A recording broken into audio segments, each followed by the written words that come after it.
Baik, Assalamualaikum warahmatullahi wabarakatuh. Sebelumnya, perkenalkan Rangga Dewanta Pratama dengan NIM 2023-1103. Jadi pada kesempatan kali ini saya akan mempresentasikan hasil studi dan simulasi saya mengenai topik penerapan dan simulasi model reference adaptive control atau MRAC pada kontrol motor DC.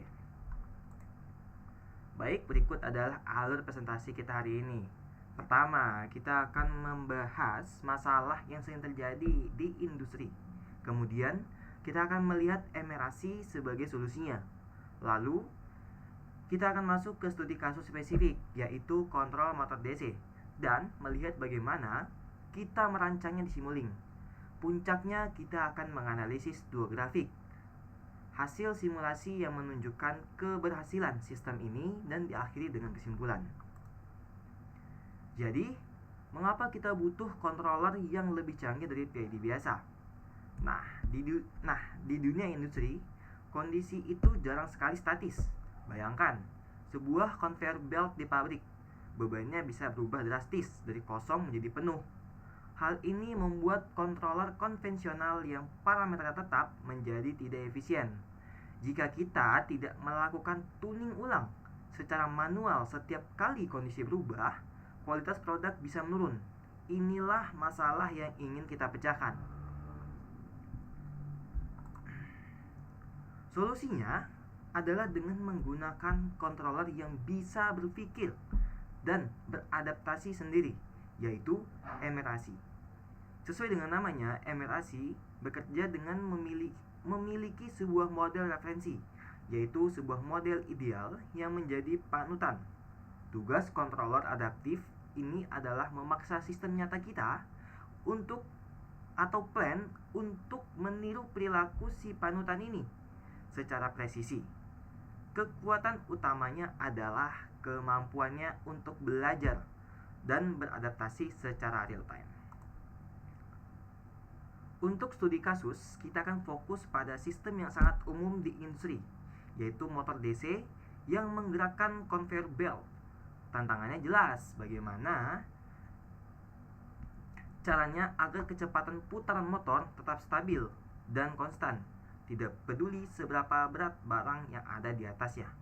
Dengan MRAC, kita akan mendesain sebuah controller yang secara otomatis mengatur torsi motor untuk melawan setiap perubahan beban, sehingga kecepatannya selalu sesuai target. Inilah arsitektur sistem yang saya bangun di Simulink. Seperti yang bisa dilihat, ada blok plan yang mempresentasikan motor DC kita dan blok reference model sebagai target idealnya. Komponen kuncinya ada di tengah, yaitu mekanisme adaptasi.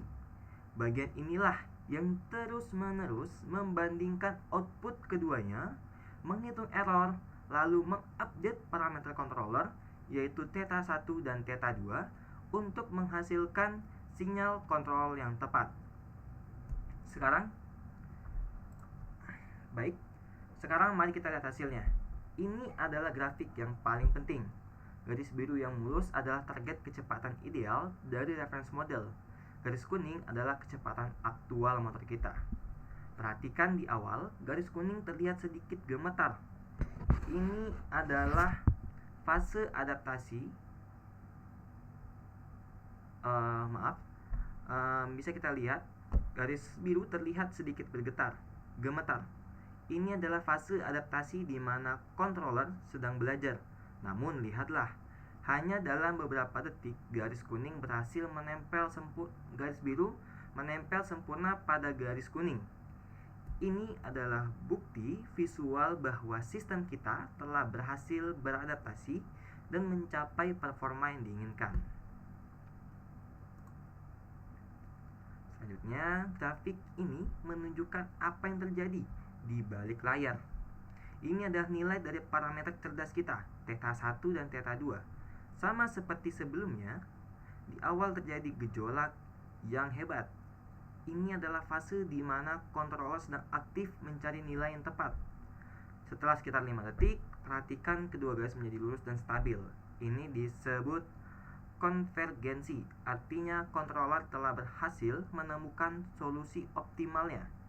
Momen ketika parameter ini stabil adalah momen yang sama persis ketika output motor kita menjadi sempurna di grafik sebelumnya.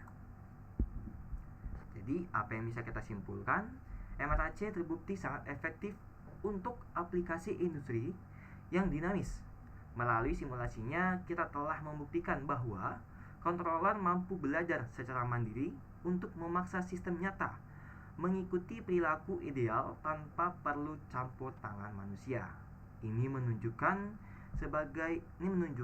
menjadikan MRAC sebagai solusi yang sangat robust dan cerdas untuk tantangan otomasi modern. Baik, terima kasih. Sekian dari saya, Rangga Dewanta Pratama, 2023-1113.